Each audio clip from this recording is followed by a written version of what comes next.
Elijah Harlan dropped to his knees in the mud beside his father's body and didn't cry. He was 14 years old.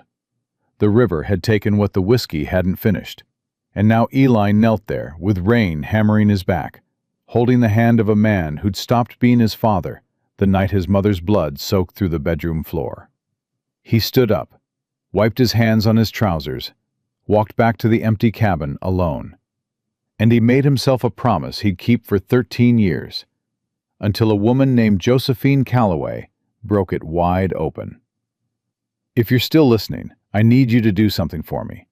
Hit that subscribe button and follow this story all the way to the end. Drop a comment with the city you're watching from. I want to see how far this tale travels. Now settle in, because this one's going to stay with you.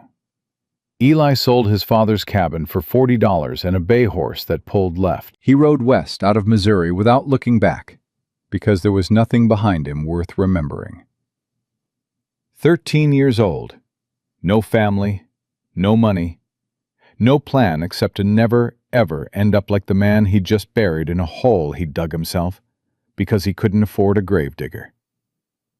He worked cattle drives for 3 years, ate dust, slept on hard ground, took orders from men who hit harder than his father ever had. And he never once complained, because complaining meant you needed something. And needing something meant you could lose it. By 16, he'd saved enough to buy a saddle that didn't tear his legs raw. By 19, he'd learned enough about cattle to know more than most men twice his age. By 22, he'd put together enough cash and enough nerve to ride into Montana territory and lay claim to 1,800 acres of land that nobody wanted because the winters were brutal and the nearest town was a day's ride through country that would kill you if you stopped paying attention. But it had water. Blackstone Creek ran right through the middle of it, cold and clean, and Eli knew what his father never figured out. Water was the only thing in this world you could count on. It didn't lie. It didn't drink. It didn't stop flowing just because your heart was broken. 5 years later, Eli Harlan owned the biggest working ranch in the territory. 1,200 head of cattle, 8 hired hands, a house he'd built with his own 2 hands that had 4 walls, a solid roof, and not a single thing inside it that suggested a human being actually lived there. No pictures, no curtains, no softness anywhere. Otis Redmond had told him once, "Boss, I've slept in barns warmer than your parlor." "Then sleep in the barn," Eli had said. And Otis had laughed that deep, rumbling laugh of his, shook his head, and walked away knowing better than to push. Otis was the only man alive Eli trusted, and even that word felt too strong. Otis was useful. Otis was reliable. Otis had showed up 5 years ago looking for work, a freedman heading west with nothing but strong hands and a quiet dignity that made lesser men uncomfortable. Eli had hired him in 30 seconds and made him foreman in 6 months. Not because he liked him, but because Otis was the best cattleman he'd ever seen. The fact that Otis was also the closest thing Eli had to a friend, well, that was an accident he tried not to think about. It was Otis who walked up to the porch that Tuesday morning with his hat in his hands and trouble written all over his weathered face. "We got a problem, boss." Eli didn't look up from the bridle he was mending. "Which kind?" "The eating kind." Otis leaned against the porch rail. "Charlie's gone. Left yesterday. His daughter needs him in Omaha." Eli's hands went still. Charlie Reeves had been cooking for his crew for almost 2 years. Reliable, quiet, made decent food, and didn't cause trouble. He say when he's coming back? He ain't coming back. Otis met Eli's eyes straight on. "And boss, the men are already talking. Rotation cooking lasted 3 days last time, before Johnson nearly poisoned half the crew with undercooked pork. We need a real cook, and we need one fast." "I'll figure it out." "You'll figure it out." Otis's voice went flat. "Like you figured it out last time?" When we lost 2 good hands because they got tired of eating charcoal and went to work for McKinnon's outfit instead. Eli's jaw tightened. He hated when Otis was right, which was most of the time. What do you suggest? Ride into Copper Hill. Henry Calloway runs that boarding house on Main Street. His daughter does the cooking. Word is, she's the best in the territory. Maybe she knows someone looking for ranch work. Eli felt that familiar resistance rise in his chest. Hiring meant trusting. Trusting meant depending. Depending meant someone had power over you. And power meant pain. Every single time. But he looked out at his land, at the empire he'd bled for, and he knew Otis was right. Without a crew, 1,800 acres was just grass waiting to die. "Saddle my horse," Eli said. Copper Hill wasn't much of a town. A main street with a general store, a saloon that smelled like regret, a telegraph office, and Henry Calloway's boarding house sitting on the corner like it was trying to hold the whole block together. Eli tied his horse and walked inside, already planning to be gone in 10 minutes. The front hall smelled like fresh bread and something with cinnamon, and Eli hated how it made his chest ache with a memory he'd spent 20 years trying to kill. He followed the smell to the kitchen and stopped in the doorway. A woman stood at a massive iron stove, moving between 3 pots with a kind of efficiency that came from doing something so many times your body didn't need your brain's permission anymore. Brown-red hair pulled back tight, sleeves rolled to her elbows, hands that moved fast and sure. She didn't turn around. "If you're here for a room, I'll be out in a minute. If you're here for trouble, I keep a shotgun behind the flour barrel." "Neither." Eli's voice came out rougher than he intended. "Looking for Henry Calloway." "My father's at the bank." She still didn't turn. "What do you need him for?" "I need a cook. Heard he might know someone." Now she turned, and Eli got his first full look at Josephine Calloway's face. Brown amber eyes that measured him the way a horse trader measured livestock. A jaw set like she'd already decided something about him and wasn't impressed. "How many men?" she asked. Eli blinked. "What?" "Your crew. How many mouths?" 8 hands, plus me." "Wage?" Eli named a figure. Fair, not generous. "Days off?" "Sunday afternoons." "Cookhouse or main house?" "Separate cookhouse. Room attached." Josie wiped her hands on her apron, studied him for 3 more seconds, then said the words that knocked Eli Harlan completely sideways. "I'll take it." Eli stared at her. "I didn't offer it to you." "No, you came in here looking for someone who can feed 8 hungry cowboys 3 meals a day without burning the place down." Josie crossed her arms. "I've been doing exactly that for this boarding house since I was 16 years old. I'm 24, Mr. Harlan. I'm not a child, I'm not fragile, and I'm not asking your permission. I'm telling you I'm the best cook in this territory, and you'd be a fool to walk out that door without hiring me." "You know my name," Eli said slowly.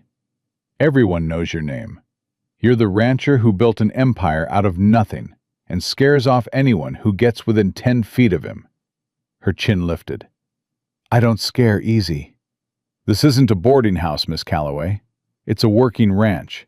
8 men. Hard country. No town for a day's ride." "I know what a ranch is." "Do you know what it's like being the only woman in a camp full of—" "Don't." Josie's voice went sharp as a blade. "Don't finish that sentence. I've handled drunk cowboys, handsy travelers, and men twice your size who thought a smile was an invitation. I'm still standing. I'm still cooking. And I'm still not interested in being told what I can handle by a man who can't even hire a cook without looking like he's swallowing glass. Silence hung between them. Eli felt something he hadn't felt in years. The unfamiliar sensation of being outmatched in a conversation. "Try the stew," Josie said. She ladled a bowl and held it out. Eli took it, tasted it, and something cracked. Just a hairline fracture, barely noticeable, somewhere deep in the fortress he'd spent 13 years building. Because the stew was perfect. Rich and savory, with meat that fell apart on his tongue and vegetables cooked just right. And it tasted like the kind of food that made you stop and remember that eating could be more than just survival. It tasted like his mother's cooking. Before the blood. Before the silence. Before everything ended. Eli set the bowl down. His hand wasn't quite steady. "When can you start?" "Monday. Dawn." Josie untied her apron. "I'll need to see your supplies and meet the crew. And Mr. Harlan, I have rules." "Rules?" "You hire me to cook. You let me cook. You've got complaints, you bring them to me directly. You don't undermine me in front of your men, and you don't let them do it either. I run that kitchen, not you, not your foreman, me. Clear?" Eli should have walked away. Every instinct screamed that this woman was dangerous. Not because she was weak, but because she wasn't. Because she looked at him with those amber eyes and didn't flinch, didn't defer, didn't do any of the things people usually did around him. She just stood there with flour on her hands and steel in her spine, and waited for him to catch up. "Clear," Eli heard himself say. "Good." Josie's expression softened by exactly 1 degree. "See you Monday, Mr. Harlan." Eli walked out of that kitchen and stood in the street for a full minute, trying to figure out what had just happened. He'd come to town for a name, a referral, maybe a retired trail cook looking for easy work. Instead, he'd hired a 24-year-old woman with a sharp tongue and eyes that saw too much. And he felt like he'd just stepped off a cliff without checking how far down the ground was. He rode home in silence, pushing his horse harder than necessary, trying to outrun the feeling settling in his gut. It didn't work. By the time he reached the ranch, the sun was going down, and the feeling had a name, though Eli refused to speak it. Fear. Not the kind that came from danger, the kind that came from knowing something was about to change, and you couldn't stop it. Otis was waiting on the porch. "Find someone?" "Yeah." "Who?" "Calloway's daughter." Otis's eyebrows rose. "Josie Calloway? The girl who threw a cast-iron skillet at Mick Brennan's head when he grabbed her in the saloon last year?" "That's the one." Otis was quiet for a moment. Then he smiled, a real one, rare as rain in August. "Well, boss, this ought to be interesting." Eli didn't answer. He went inside his empty house, sat in his empty chair, and stared at his empty walls. Monday was 5 days away. In 5 days, Josephine Calloway would walk onto his property, with her sharp tongue and her steady hands, and her eyes that cut right through everything he'd built to protect himself. He should ride back tomorrow. Tell her he'd changed his mind. Find some old trail cook who wouldn't challenge him, wouldn't look at him like she could see every scar he'd hidden, wouldn't make him think about cinnamon and bread and a kitchen that smelled like someone cared. He should do that. He poured himself coffee, drank it cold, went to bed. He didn't ride back. Monday came cold and gray. Eli had spent Sunday cleaning the cookhouse himself, scrubbing grease stains and sweeping out years of neglect, which Otis found so amusing he had to leave twice to keep from laughing out loud. "Never seen you touch a broom before, boss." "Shut up, Ot." "Just saying. Must be some cook." "I said shut up." But Otis was grinning as he walked away, and Eli threw the broom after him and missed on purpose. At dawn, a wagon appeared on the road. Josie drove it herself, sitting straight-backed on the seat, handling the reins like she'd been born to it. She had a trunk, 3 crates of supplies, and an expression that said she'd made her decision, and God help anyone who got in her way. Eli met her in the yard. His crew drifted over from the bunkhouse, curious, cautious. 8 weather-beaten men trying not to stare at the young woman climbing down from the wagon before anyone could offer to help. "Morning," Josie said briskly. "Where do I put my things?" "Cookhouse. Room in the back," Eli gestured. "Bed, dresser. It's not fancy, I know. I didn't come for fancy." Josie grabbed a crate and 3 of Eli's men immediately jumped to help. She thanked each one by name. She'd apparently asked around. And something twisted in Eli's gut that he refused to examine. Within an hour, she owned that cookhouse. Not legally. Something deeper than that. She walked through it with a notepad, cataloging supplies, asking questions about budgets and delivery schedules, reorganizing shelves with the speed that made Eli's head spin. She moved like a general taking command of a battlefield, and his men followed her lead without a single word of protest. Eli gathered them for introductions. Kept it short. "This is Josephine Calloway. She's our cook. You treat her with respect. You follow her rules in the kitchen. Questions?" Tommy Dawson, 19 and terrified of women, raised his hand like he was in school. "Ma'am, is it true you hit Mick Brennan with a skillet?" Josie looked at him. "It's true." "Did it hurt him?" "He didn't grab anyone else for 6 months." A pause. "I take that as a yes." The crew laughed. Even Eli's mouth twitched. Josie turned to him. "I'll have lunch ready by noon. After that, you and I need to talk about your supply situation, because based on what I just saw in that pantry, your men have been eating like prisoners, and I intend to fix that." She walked into her cookhouse and closed the door. 8 cowboys stood in the yard looking at each other. Otis rocked back on his heels. "Interesting," he said again, and this time Eli didn't argue. By noon, the smell coming from that cookhouse had every man on the ranch finding excuses to be nearby. When Josie rang the bell and they lined up at the serving window, the silence that fell over them was almost holy. Roast beef, gravy that tasted like it had been simmering for hours, mashed potatoes whipped smooth, biscuits that were golden brown and shattered when you bit into them, green beans with salt port, and coffee, real coffee, strong and hot, and brewed by someone who understood that coffee wasn't just a drink. It was the reason cowboys got out of bed. Tommy Dawson took one bite, and his eyes went wet. Old Russ Hargrove closed his eyes and didn't open them for a full 30 seconds. Hank Bishop, who complained about everything, ate 3 plates without saying a single word. Eli sat at the end of the table with his plate and watched his crew transform. These were hard men, sunburned, calloused, tough as saddle leather. And they were sitting there, eating Josie Calloway's food, with expressions that looked dangerously close to gratitude. He took a bite of his own meal. The beef melted. The gravy was perfect. The biscuits were better than his mother's, and that thought hit him like a punch to the chest, because nothing was supposed to be better than his mother's.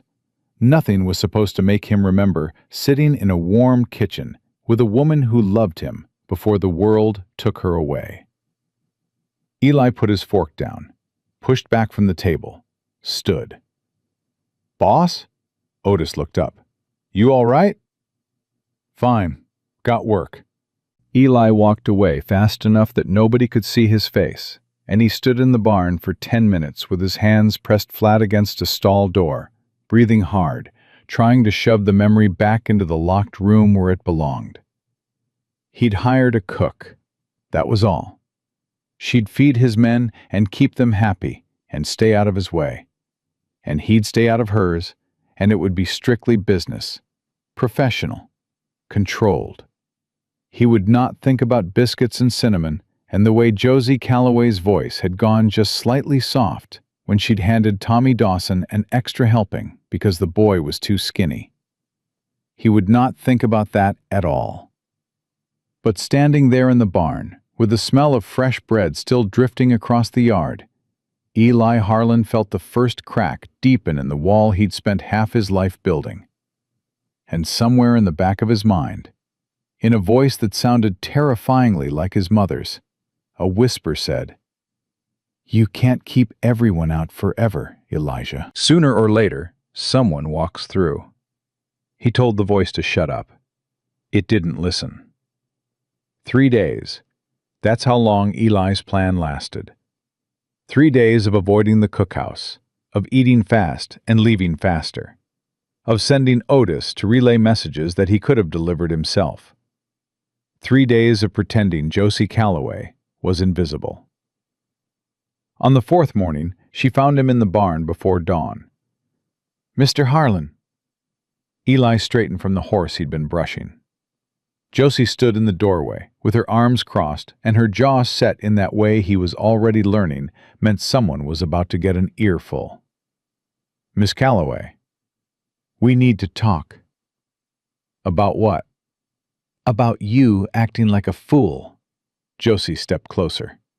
"You've been dodging me for 3 days, sending your foreman to tell me things you could say yourself, eating so fast you can't possibly taste anything. And you won't look at me for more than 2 seconds running."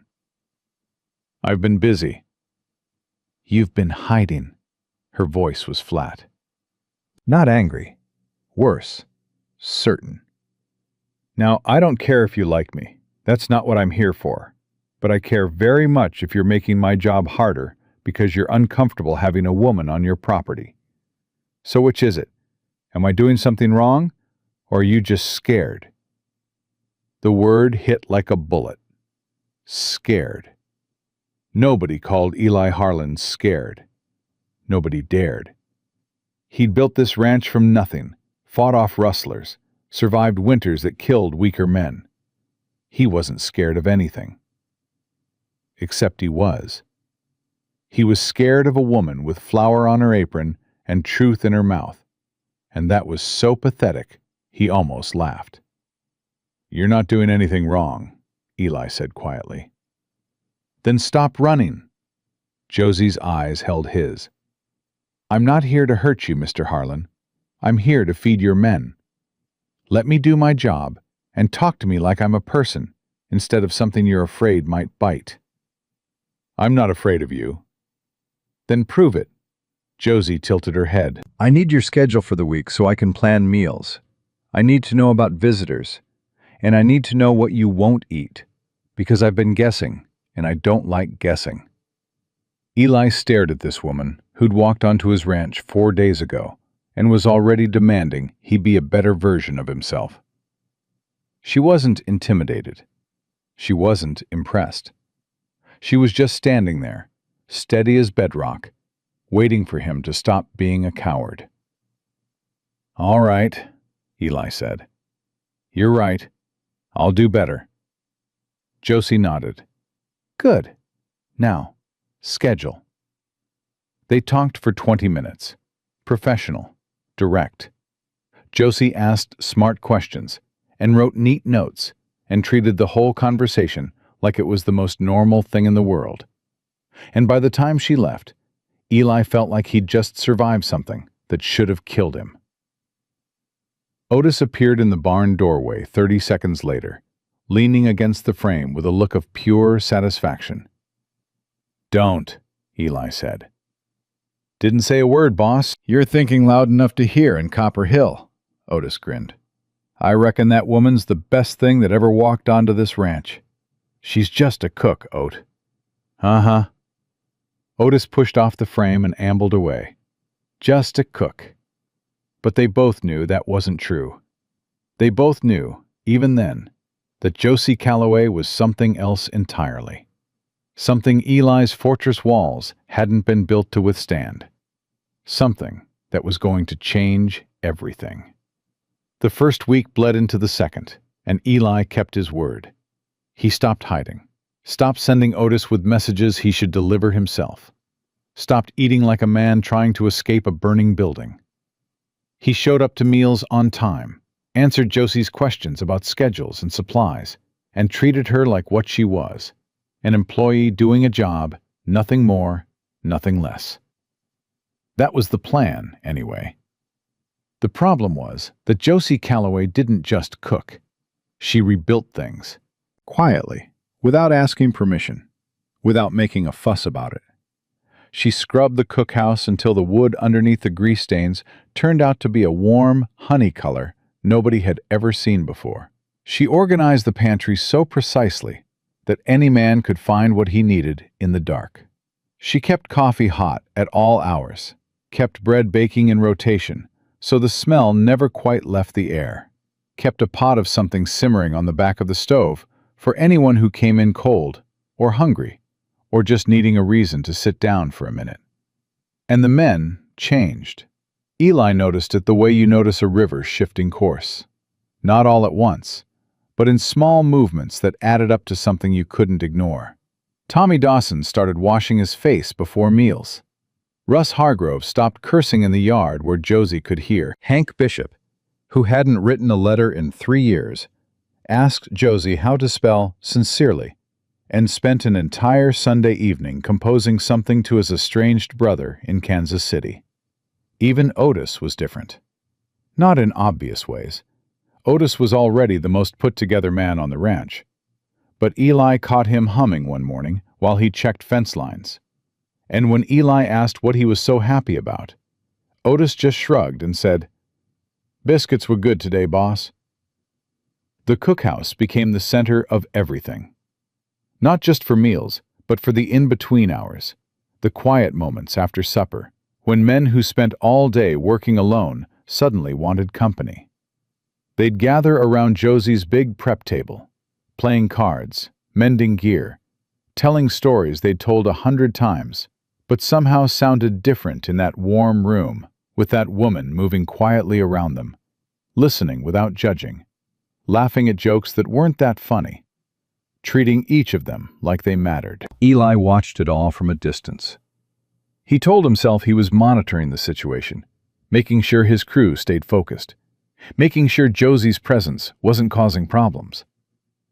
But the truth was simpler and more dangerous than that.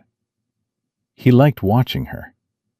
He liked the way she moved through the cookhouse, like she'd been born in it. The way she could carry on 3 conversations at once while kneading bread without breaking rhythm.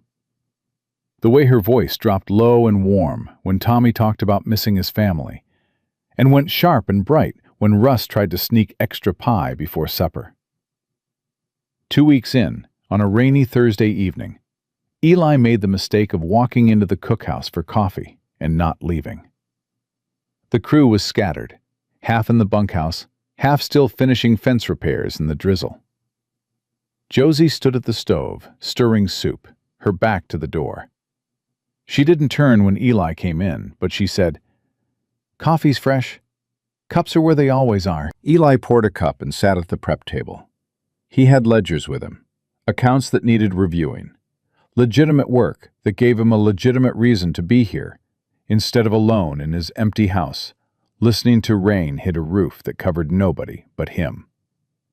He opened the ledger, stared at numbers. "You're holding that page upside down," Josie said without looking. Eli turned the ledger right side up. "No, I wasn't." "Mr. Harlan, I can see your reflection in the pot. The page was upside down." Eli closed the ledger. Josie turned from the stove, wiping her hands, and for a moment they just looked at each other across the warm room while rain drummed on the roof. "You don't have to pretend," Josie said. "If you want somewhere warm to sit, just sit. You don't need the ledger as an excuse." "I don't need excuses to be in my own cookhouse." "No, you don't." Josie pulled a chair out and sat across from him. "So why do you keep bringing them?" Eli didn't have an answer for that. Or rather, he had an answer he'd cut out his own tongue before speaking. So he sat there, with his coffee going cold and his walls going thin, and Josie sat across from him with her amber eyes and her flour-dusted apron. And the silence between them felt like something alive. "Can I ask you something?" Josie said. "You're going to anyway. Why don't you have anything in your house? No pictures, no curtains? Russ says it looks like nobody lives there." "Russ talks too much." "He does, but he's not wrong, is he?" Eli's jaw worked. "A house is for sleeping. Don't need decorations for that." "A house is for living. There's a difference." Josie's voice was quiet now, not pushing, not prying, just asking. "You've built this whole ranch, Mr. Harlan. 1,800 acres, 1,200 head of cattle, a crew that would follow you into a fire. But your house looks like you're planning to leave tomorrow. Like you never quite decided to stay." The words landed somewhere Eli didn't let people reach. He stood up, chair scraping. "I should check on the horses." "Eli?" She'd never used his first name before. It stopped him dead, one hand on the doorframe, rain blowing in cold against his face. "I'm sorry," Josie said behind him. "That was too much. I do that sometimes. Push when I should leave alone."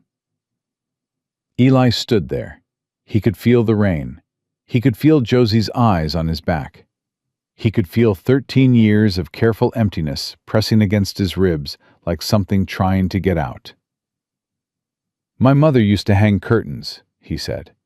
The words came out before he could catch them, rough and low, like they'd been locked in a cellar and had forgotten what sunlight sounded like.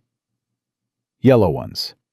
She said a house without curtains was just a box, and people weren't meant to live in boxes." Josie was silent. "She died when I was 11, bringing a baby that died with her." Eli's hand tightened on the doorframe until the wood bit into his palm. "My father loved her so much that losing her turned him into something that wasn't alive anymore. Just a body going through motions, waiting for the rest of him to catch up with the parts that were already dead. Took him 3 years. Eli, I don't hang curtains because curtains mean you're staying, and staying means caring, and caring means losing, and losing means—" He stopped, swallowed. "I've said too much. You haven't said enough." Josie's voice was closer now. She'd stood up, moved toward him, but she didn't touch him. She just stood there, close enough that he could feel her warmth against the cold rain blowing in. "But you don't have to say it all tonight." Eli turned his head just enough to see her face. Those amber eyes were bright, not with pity. He would have hated pity, but with something fiercer. Understanding, maybe. Recognition, like she knew exactly what it cost him to say those words, and she was holding the weight of them carefully. The way you'd hold something breakable that someone trusted you with.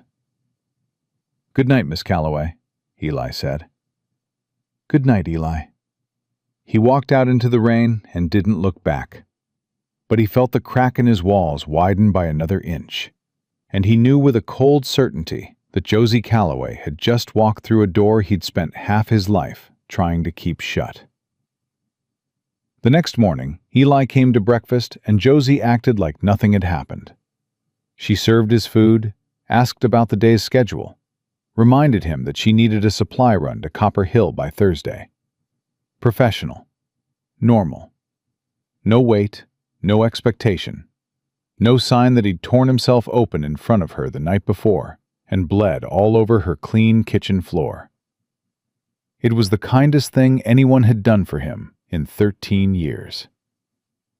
Otis noticed the shift because Otis noticed everything. He waited 3 days before saying anything, which, for Otis, showed remarkable restraint. They were riding the north fence line, checking posts after the rain, when Otis said, "You've been different this week."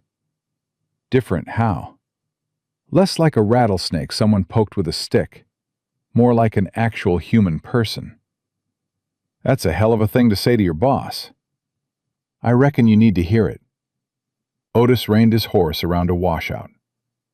Boss, I've worked for you 5 years.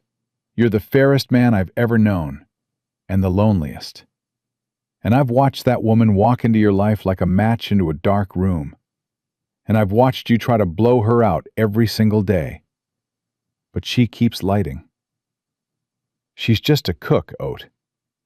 You keep saying that like it's going to become true if you say it enough times. Otis looked at him sideways. My wife died 12 years ago. Cholera took her in 3 days. Fastest 3 days of my life, and the longest. I got a daughter in Kansas I send money to every month, and I haven't seen her face in 4 years because I'm out here running your cattle instead. Eli was quiet. I ain't telling you this for sympathy. I'm telling you because I know what it looks like when a man locks his heart in a box and throws away the key. I did it myself. Spent years thinking that was smart, thinking that was strong.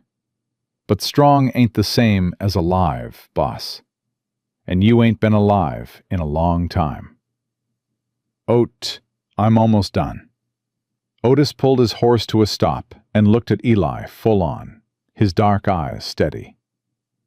That woman in your cookhouse, she ain't trying to take anything from you. She's trying to give you something. And you're so busy being scared that you can't even see what it is. What is it? Eli's voice cracked on the question, and he hated himself for it. Otis smiled, slow and sad. A reason to hang curtains, boss. They rode the rest of the fence line in silence, but Otis's words sat in Eli's chest like a coal that wouldn't go out, burning steady and low, impossible to ignore. That Sunday, the crew rode into Copper Hill for their weekly evening off. Eli stayed behind. So did Josie. He found her behind the cookhouse, hanging laundry on a line she'd strung between 2 posts. Her hair was down. First time he'd seen it that way, falling past her shoulders in waves of brown and copper that caught the late afternoon light. She looked younger, softer, less like a general commanding a kitchen, and more like a woman who'd put down her armor for a few hours. Eli meant to walk past. His legs had other ideas. Need help? Josie glanced over her shoulder, surprised. You offering to hang laundry? I've got hands. They work. That they do. Josie handed him a wet sheet. Pin it at the corners. Don't let it drag. They worked in silence for a few minutes, side by side, the simple domestic rhythm of it settling over Eli like something he'd forgotten he knew. Pin, stretch, pin, the fabric snapping in the breeze. Josie's shoulder occasionally brushing his when she reached for the line. Can I ask you something? Eli said. Now who's pushing? Why'd you really leave the boarding house? The truth. Josie's hands stilled on the pillowcase. She was quiet long enough that Eli thought she wasn't going to answer. Then she said, There's a man in Copper Hill, Garrett Boone, runs the Silverstone Mining Company. The name hit Eli like a fist. Everyone in the territory knew Garrett Boone. Mining money, political connections, the kind of man who smiled at you while he was picking your pocket and made you thank him for it. He decided he wanted me, Josie said. Her voice had gone flat. Careful. Not in a courting way, in an owning way. He started coming to the boarding house. Started talking to my father about arrangements. My father's got the boarding house and a corner property that Boone wants for some expansion project. Boone made it real clear that things would go smooth for my father's business if I cooperated, and real rough if I didn't. Eli felt something cold and murderous settle into his bones. He touch you? No, he's smarter than that. He never does anything that leaves a mark or a witness. He just applies pressure. Finds code violations that didn't exist last month. Raises insurance costs. makes suppliers think twice about doing business with us. Death by 1,000 cuts, and all of it deniable. Josie pinned the pillowcase with hands that had gone white-knuckled. My father's scared. Scared enough that he actually asked me to consider it. Not because he's a bad man. He's not. He's just tired and frightened, and he doesn't know how to fight someone like Garrett Boone. So you ran. I chose to leave. Josie turned to face him. There's a difference. Running is what you do when you're beaten. I'm not beaten, Eli. I'm just regrouping, figuring out my next move. And when you walked into that kitchen looking for a cook, it felt like the universe was handing me a door. So I walked through it. Does Boone know where you are? Probably. Copper Hill's too small for secrets. But out here, I'm beyond his daily reach. He can't corner me. Can't pressure my father with me standing right there being stubborn. She paused. I should have told you this when you hired me. You had a right to know what you were bringing onto your property. Eli looked at this woman, who'd carried all of that.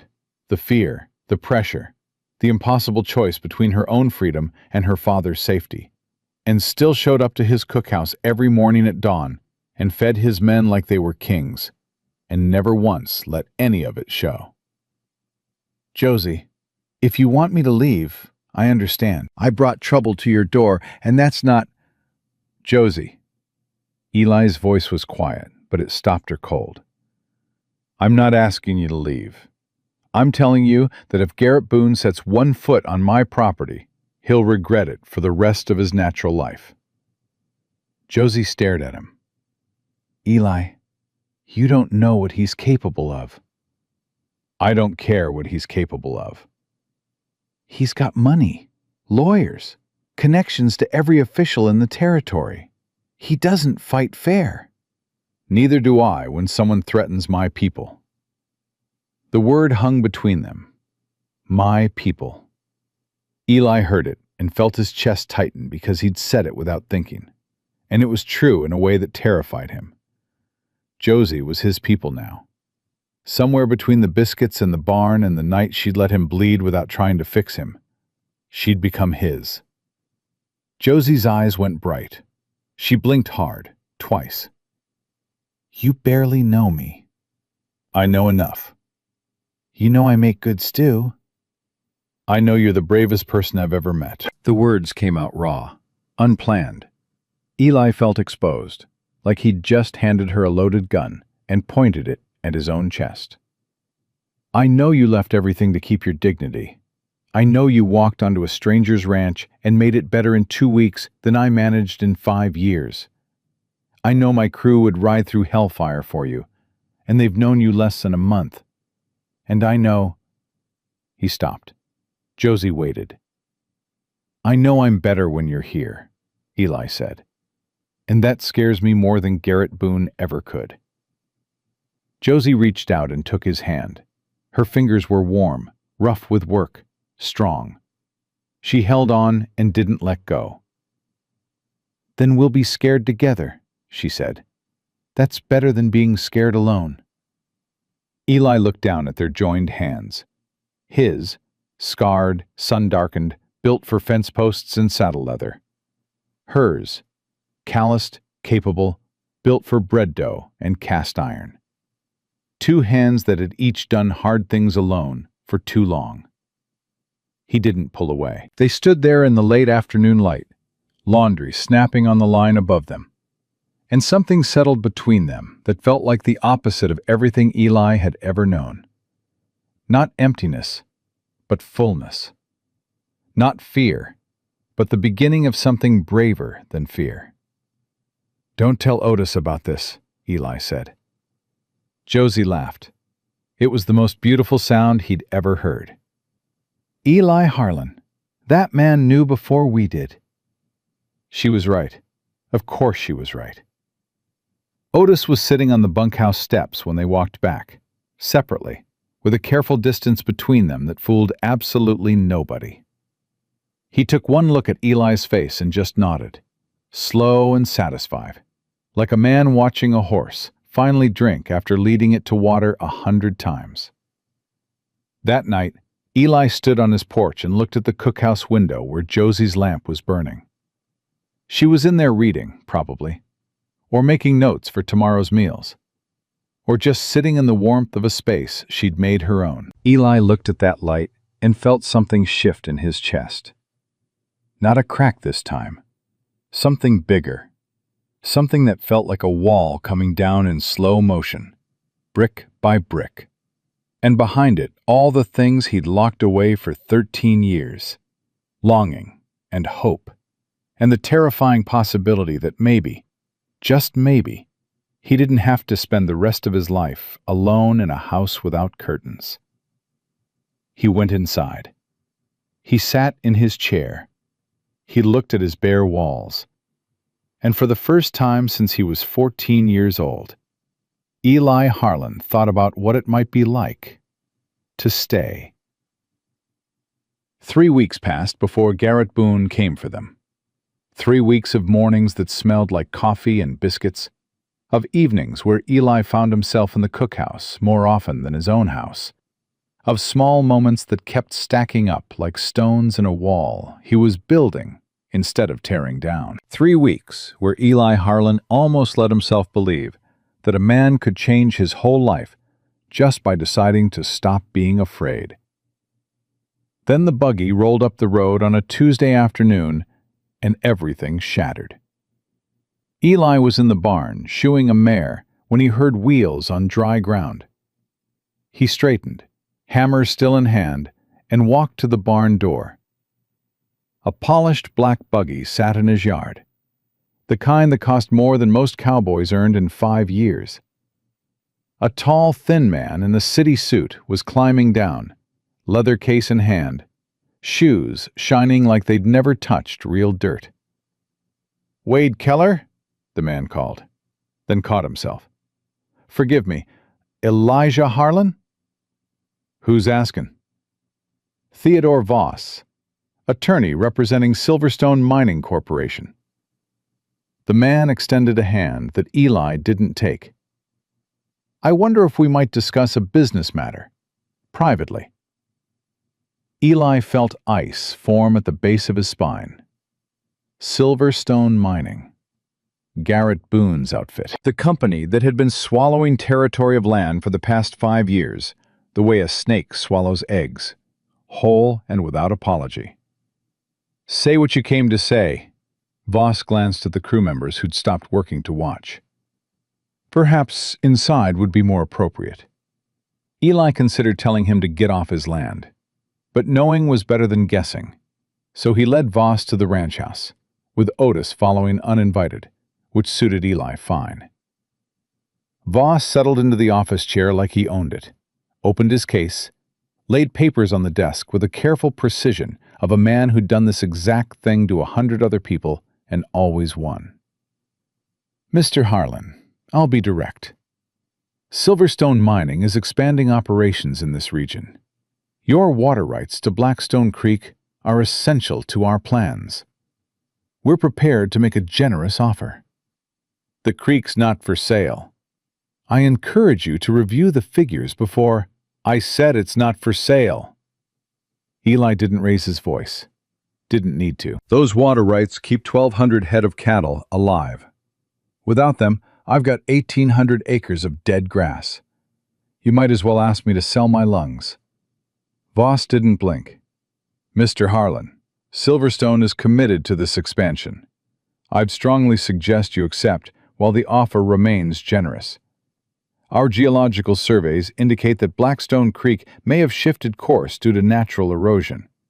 If so, your claim could be challenged in court. We have resources for extended litigation. Do you?" The threat sat in the room like a rattlesnake on a dinner plate. Otis's hand moved toward the rifle on the wall, but Eli shook his head. "Get off my property, Mr. Voss." "1 week, Mr. Harlan." Voss gathered his papers with that same careful precision. After that, Silverstone proceeds through other channels. He left. Eli and Otis stood in the silence he'd left behind, and Eli felt the ice in his spine spread to his chest, his hands, his gut. "They can't really challenge your rights," Otis said. "You've got the deed, the survey, everything legal." "With enough money, they can challenge anything." Eli picked up the offer paper and crushed it without reading the number. "Question is whether they'll win." "What are you going to do?" Before Eli could answer, Josie's scream cut through the afternoon air like a blade through cloth. Eli ran. He'd never moved that fast in his life.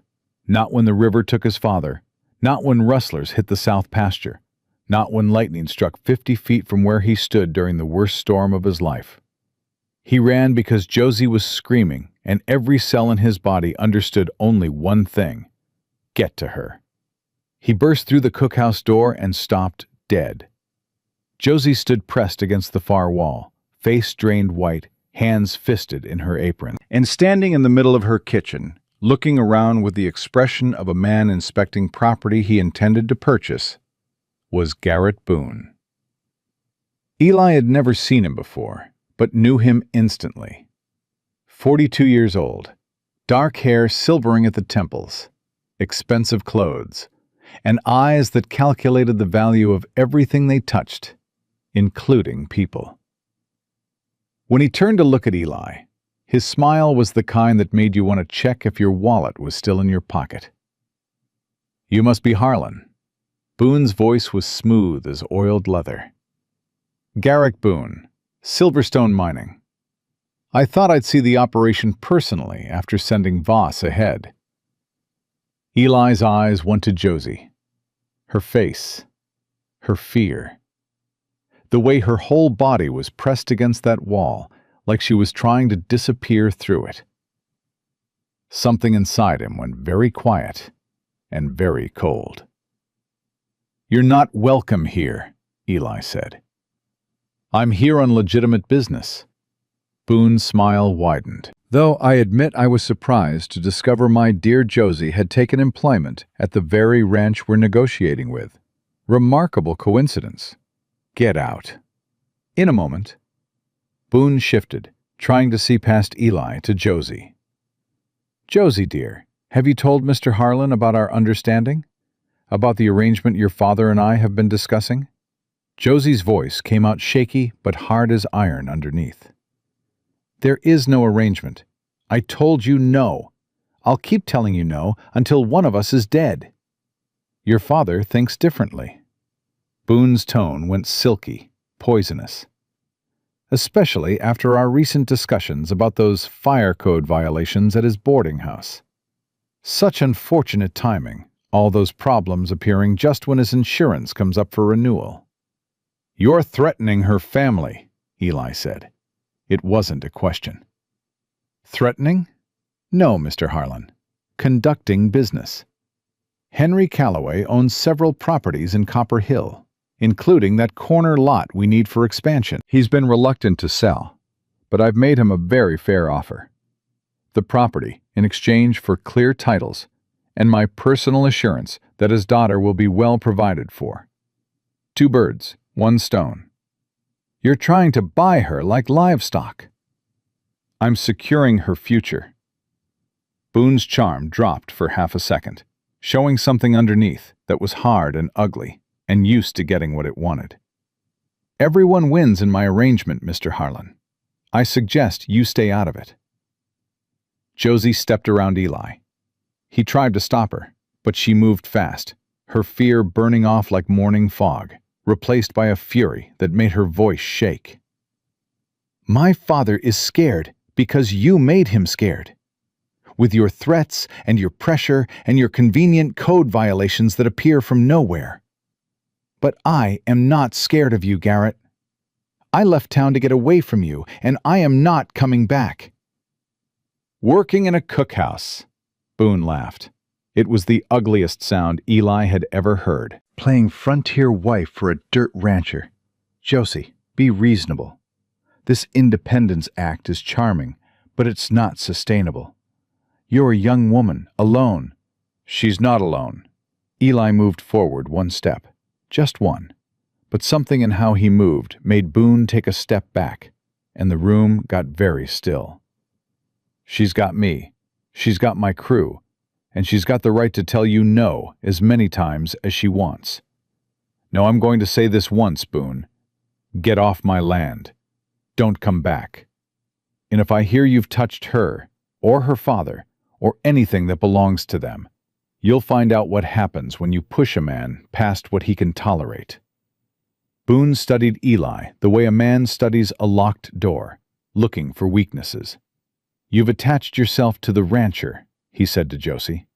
"How predictable." Then back to Eli. "Let me make something clear. Silverstone wants your water rights. We will get them. Josie, will reconsider her position. And you, Mr. Harlan, will learn that fighting me is the most expensive mistake you'll ever make. I've made expensive mistakes before. I'm still here. Not for long." Boone moved toward the door, his hired men flanking him. 1 week. Accept the offer on Blackstone Creek. Josie comes home to her father. Everyone walks away intact. Or, he paused, letting the silence do his work for him. Don't, and watch what happens to everything you care about. He left. His buggy wheels crunched across the yard, faded down the road, and disappeared. Josie was shaking. The fury had burned out and left her trembling, her composure crumbling like a dam with too many cracks. Eli pulled her into his arms, and she came without resistance, burying her face against his chest, her fingers gripping the front of his shirt, like he was the only solid thing in a world that was falling apart. "I'm sorry," she whispered. "I brought this to your door. I never meant—" "Stop." Eli held her tighter. "This isn't your fault. None of it. He'll destroy you. He's got money and lawyers, and he'll take the creek and the land and—" "Let him try." "Eli, you don't understand. He always wins. Always. Every person who's ever stood against him has lost everything. He's patient and he's vicious and he doesn't stop." "Neither do I." Josie pulled back enough to look at his face. Her eyes were red, wet, terrified. But underneath the terror, Eli saw something else. Trust. She was scared to death, but she was looking at him like she believed he might actually be able to do something about it. That look hit him harder than anything Boone had said, because it meant Josie was counting on him, leaning on him, trusting him with something precious. And Eli Harlan, who'd spent 13 years making sure nobody ever depended on him, found that he'd rather die than let her down. "We need a plan," Eli said. "Otis!" His foreman stepped forward from where he'd been standing by the door, quiet and watchful. "Boss, ride to Copper Hill. Find Henry Calloway. I need to know exactly what Boone has threatened versus what he's implied. Get the real picture." "Done." Otis didn't hesitate, didn't ask questions, just moved. "Eli," Josie gripped his hand, "you can't fight Silverstone Mining. They'll crush you." "Maybe, but I'm not lying down without a fight." He cupped her face in his hands, thumbing the tears off her cheeks. 2 weeks ago, you told me to stop being scared. You told me to be brave enough to try. Well, this is me trying. Boone doesn't get to win just because he's got more money. There's got to be a way. What way? He's got lawyers, judges, half the territory in his pocket. I don't know yet, but I'll find it. Eli pressed his forehead to hers. Together. You said that. Scared together is better than scared alone. Josie closed her eyes. I said that. Did you mean it? Yes. Then trust me. She breathed in, breathed out, opened her eyes. I trust you. Eli kissed her forehead. Then he turned to his crew, who'd gathered outside the cookhouse, every one of them tight-jawed and angry. 8 men who'd heard everything. 8 men who'd eaten Josie's food and laughed at her jokes and been treated like family by a woman who didn't owe them a thing. "Men," Eli said, "you heard that. Silverstone Mining wants Blackstone Creek. Garrett Boone wants Josie. They think we'll fold because they're bigger and richer and meaner. I intend to prove them wrong. But I can't force you to stay for this. If you want your wages and a clean exit, no hard feelings." Tommy Dawson stepped forward first. 19 years old, skinny, scared of women and thunderstorms and his own shadow. He stepped forward and said, "Boss, Miss Josie taught me how to write my sister a letter last week. First letter I ever wrote in my whole life. Nobody messes with her. I'm staying." Russ Hargrove spat tobacco in the dirt. "Same." Hank Bishop cracked his knuckles. "What he said." One by one, all 8, every last man. Josie's hand found Eli's and squeezed so hard his knuckles popped. He didn't mind. Otis returned from Copper Hill after nightfall, with Henry Calloway riding double behind him, looking like a man who'd aged 10 years in a single day. Henry was thin and gray, and when he saw Josie, he grabbed her and held on like she was the last thing keeping him upright. "Papa," Josie's voice cracked, "tell us everything." They sat in the cookhouse, Eli, Josie, Henry, Otis, with coffee going cold and lamplight throwing shadows on the walls. Henry laid it out with the exhausted honesty of a man who'd been carrying too much for too long. "Everything. He's threatened everything." Henry's hand shook around his cup. The boarding house, the corner property, the building lease, inspectors finding violations I've never heard of, insurance companies refusing to renew, suppliers raising prices overnight. All of it deniable. All of it time to make me cooperate. "Cooperate how?" Eli said, though he already knew. "He wants the corner lot for his expansion, and he wants—" Henry's voice broke. He looked at Josie. "He wants you. Says if I arrange a courtship, give my blessing, he'll pay top dollar for the property and make all the problems disappear." "That's extortion," Otis said flatly. "That's Garrett Boone." Henry laughed, bitter as bad coffee. "He frames everything so careful. Never quite says anything provable. Just helpful suggestions about how much easier life could be if we all cooperated." Eli looked at Josie. She was staring at her father with something that broke Eli's heart. Love and frustration and grief, all tangled together.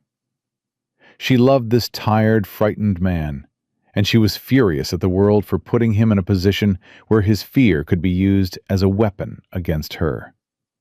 "There are others," Henry said quietly. "Other people Boone has done this to. Bill Crawford's freight company. Mysterious accidents until he sold." Martha Henderson's hotel burned to the ground 3 months after she refused to sell. Sam Fitch's cattle operation collapsed when his water rights got challenged in court by a judge everybody knows is on Silverstone's payroll. "How many?" Eli asked. "That I know of? A dozen, maybe more. 12 people. 12 businesses. 12 lives dismantled by one man who operated in shadows and never left fingerprints." Eli felt something harden in his chest that went beyond anger. This was war, and he'd just been drafted, whether he wanted it or not. "We need those names," Eli said. "Every person Boone has hurt. Dates, details, what happened and when." "For what?" Henry asked wearily. "Who's going to listen? The courts are compromised. Territorial officials are on his payroll. We're just people who got hurt by a bully," Eli cut in. "But 12 people telling the same story isn't a complaint. It's a pattern. And patterns are hard to ignore when you shine enough light on them." "Light from where?" Eli's mind was working now. Fast.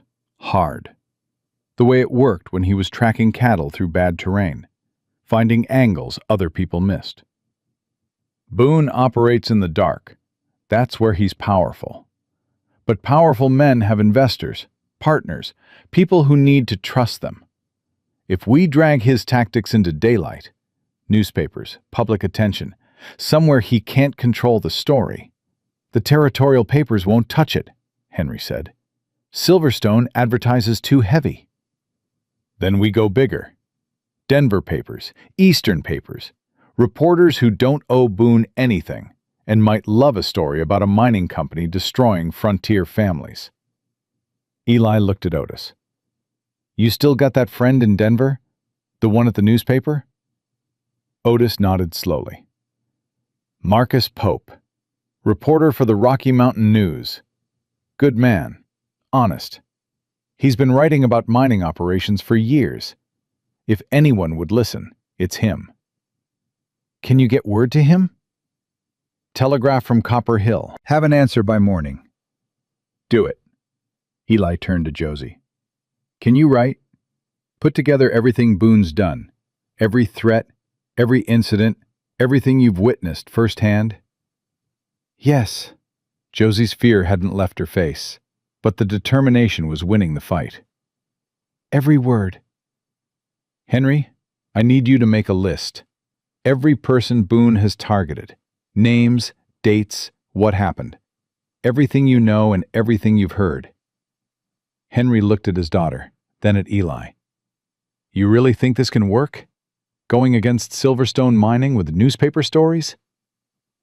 I think Garrett Boone has never had someone fight back, Eli said.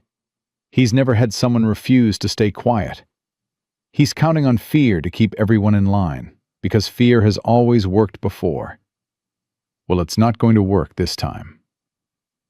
What about the water rights? Josie asked. Voss said they're challenging your claim. Said the creek shifted course. That was the other blade hanging over their heads. Eli hadn't told anyone yet what he was planning to do about it. I'm riding out tonight. Going to check the creek myself. See if Voss was bluffing, or if the course really has moved. It's dark, Eli. I know this land better in the dark than most men know their own front porch. I'll be back by morning. Josie held his gaze for a long moment. He could see every fear she carried written in those amber eyes. Fear for her father, fear for herself, fear for this man she'd somehow let herself care about, even though caring was the most dangerous thing either of them had ever done. Come back, she said simply. I will. Eli rode north under a sky packed with stars, following Blackstone Creek by moonlight and memory. He checked the banks against the survey map in his head, the one he'd memorized when he bought this land, because memorizing meant controlling, and controlling meant keeping. For the first mile, everything matched. The creek ran where it should, within his boundaries, legally his. But as he pushed east toward the source, the story changed. An old cottonwood that should have been on the north bank was on the south.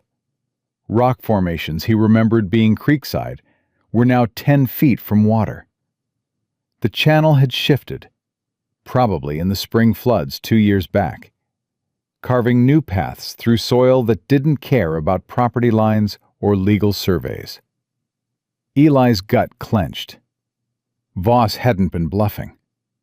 The creek had moved enough that his original survey didn't match the current flow. Boone had grounds for a challenge. Maybe not a winning one, but enough to drag Eli through court for years, bleeding money he didn't have while Silverstone waited him out. But as he traced the new course by lantern light, something caught his eye. The creek didn't just shift off his property. It meandered, looped, crossed onto neighboring land, and came back. The shift cut both ways, complicated water access for multiple properties, not just his. Which meant, if Boone wanted clean water rights for his mining operation, he'd be stepping into a legal mess that could take a decade to sort out. It wasn't a victory, but it was a weapon. a way to make Boone's easy win into an expensive, tangled disaster. And expensive disasters were the only language men like Boone really understood. Eli rode home with mud on his boots and a plan taking shape in his head. Dangerous, desperate, the kind of plan that either saves everything or burns it all down. When he walked into the cookhouse at dawn, Josie was already there. Coffee made, bread rising, notes spread across the prep table in her neat handwriting. Pages and pages of everything Garrett Boone had done. Every threat, every manipulation, every carefully deniable act of destruction. She looked up when Eli came in, read his face. The creek shifted. Yeah, how bad? Bad enough that Boone's got a case, but complicated enough that I've got ammunition too. Eli poured coffee and sat across from her. The shift goes both ways. Multiple properties affected. If Boone wants to litigate my claim, he opens a legal war that'll cost him more than this ranch is worth. Mutually assured destruction. Something like that. That's not enough, Josie said quietly. Boone doesn't back down from expensive fights. He makes examples. I know. Eli reached across the table and took her hand. Her fingers laced through his automatically, like they'd been doing it for years instead of days. That's why we're not just playing defense. We're going to hit him so hard, he can't hit back. Josie squeezed his hand. Tell me the plan. Before Eli could answer, Otis pushed through the door with a telegram in his fist and a grin on his face that Eli had never seen before in 5 years of working together. Marcus Pope, Otis said. He's coming. Leaving Denver today. Says he's been building a file on Silverstone for 2 years, and he's been waiting for someone brave enough to go on record. Otis slapped the telegram on the table. His exact words, "Tell your boss I'll be there in 3 days. Tell him to have everything ready. And tell him this is going to be the biggest story this territory has ever seen." Eli looked at Josie. Josie looked at Eli. And somewhere between the fear and the hope, and the desperate knowledge that they were about to pick a fight with the most powerful man in Montana territory, something passed between them that didn't need words. They were going to war. Together. And God help Garrett Boone, because Elijah Harlan had finally found something worth fighting for that wasn't just land or water or survival. It was the woman sitting across from him, with fire in her eyes, and his hand in hers. And he would burn the whole territory to the ground before he let anyone take her away. Marcus Pope arrived on the 3rd day, just like he'd promised. He rode in on a rented horse that looked about as comfortable with the frontier as Pope himself.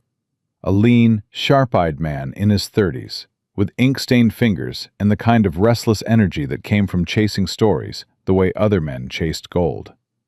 He dismounted in Eli's yard, looked around at the ranch, the crew, the cookhouse where Josie stood in the doorway watching him, and said, "Which one of you is Harlan?" "That'd be me," Eli stepped forward. Pope shook his hand hard enough to mean it. "I've been waiting 2 years for someone to go on record against Silverstone. 2 years of collecting scraps and rumors and dead ends because everyone's too scared to talk. Your foreman's telegram was the first real break I've had."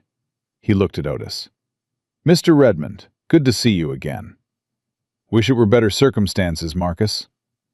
"Better circumstances don't make good stories." Pope pulled a leather satchel from his saddlebag, thick with papers. "I've got files on Silverstone going back 5 years. Suspicious accidents, property seizures, court rulings that don't add up. What I don't have is people willing to say it out loud with their names attached. That's what I need from you." Eli led him inside the cookhouse, where Josie and Henry were waiting with their own stack of documents.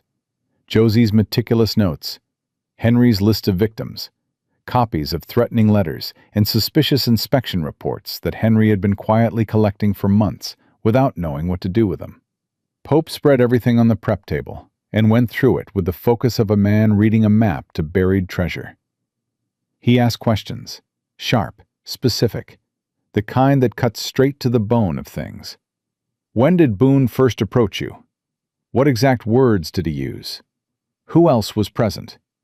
Do you have dates? Do you have witnesses? Josie answered everything without flinching. Clear, detailed, steady. Eli watched her lay out the worst experience of her life for a stranger's notebook and felt something swell in his chest that was equal parts pride and heartbreak. She shouldn't have to do this. No woman should have to catalog the ways a powerful man had tried to own her just so a newspaper might care enough to print it. But Josie didn't want his pity. She wanted justice. So Eli kept his mouth shut and let her talk. Henry was harder.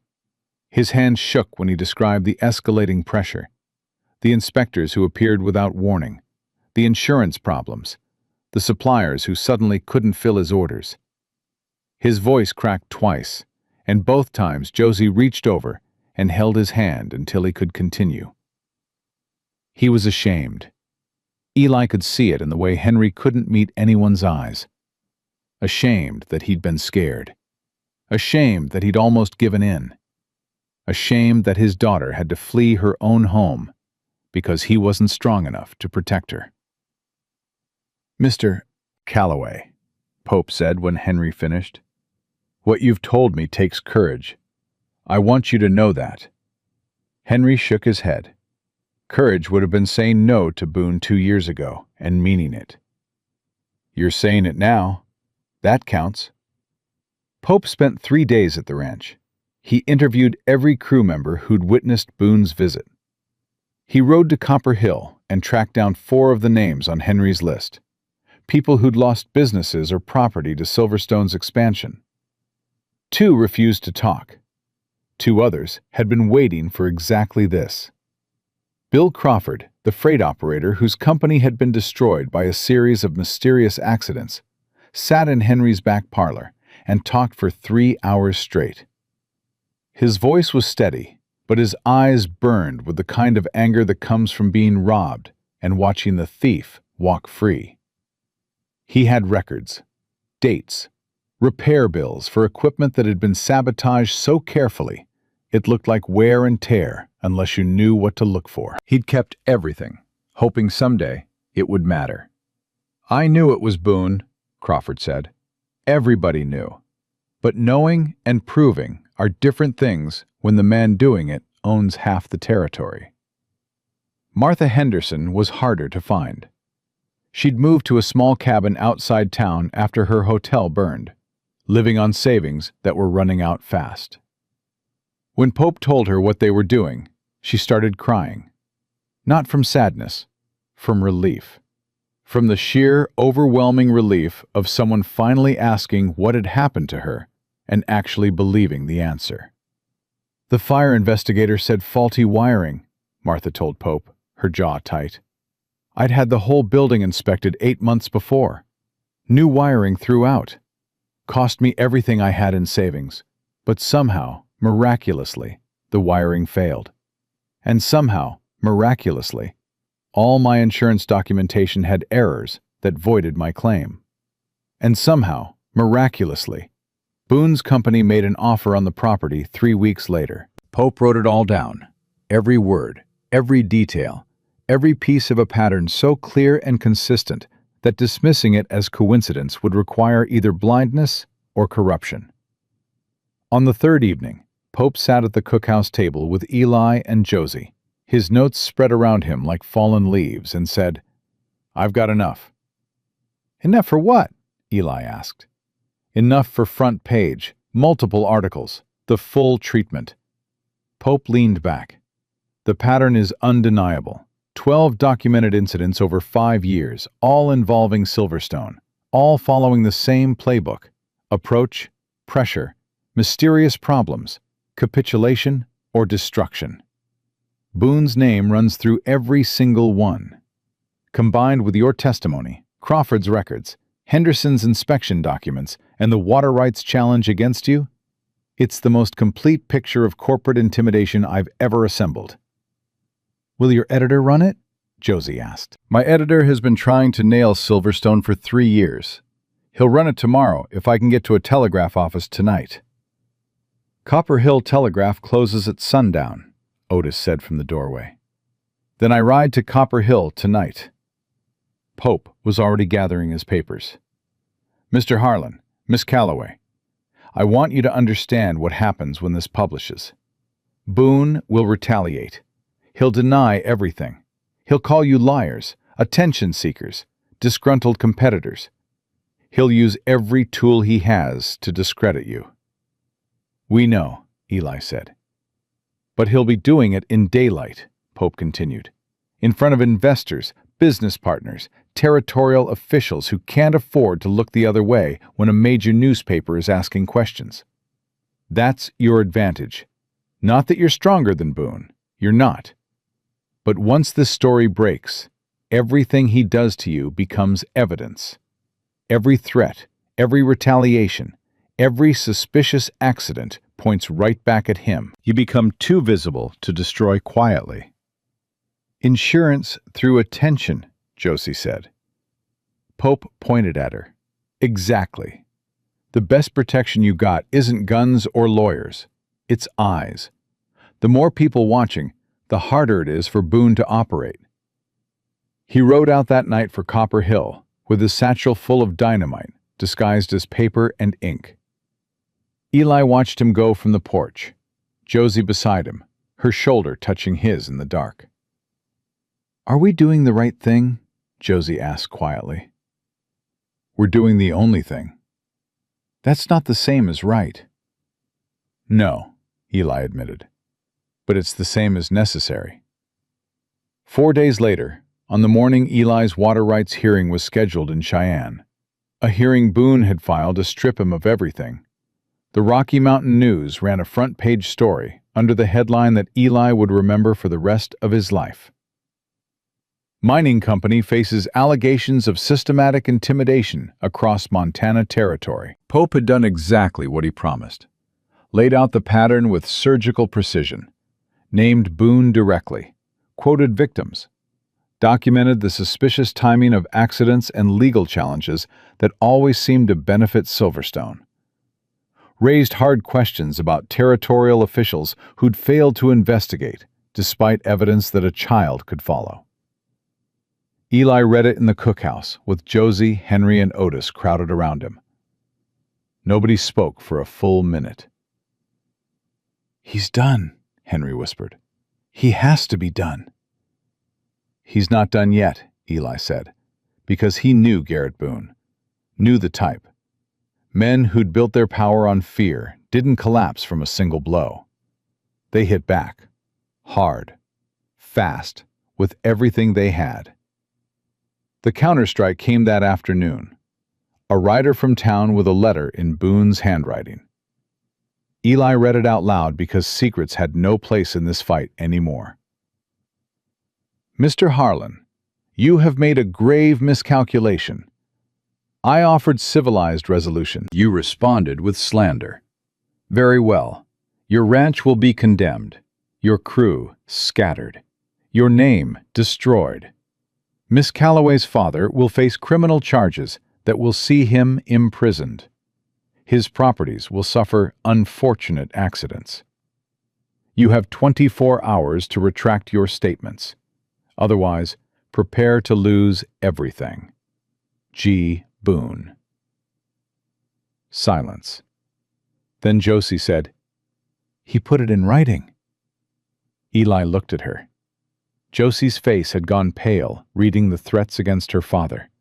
But her eyes were sharp and bright and focused on something Eli hadn't seen yet. "He put his threats in writing," Josie repeated.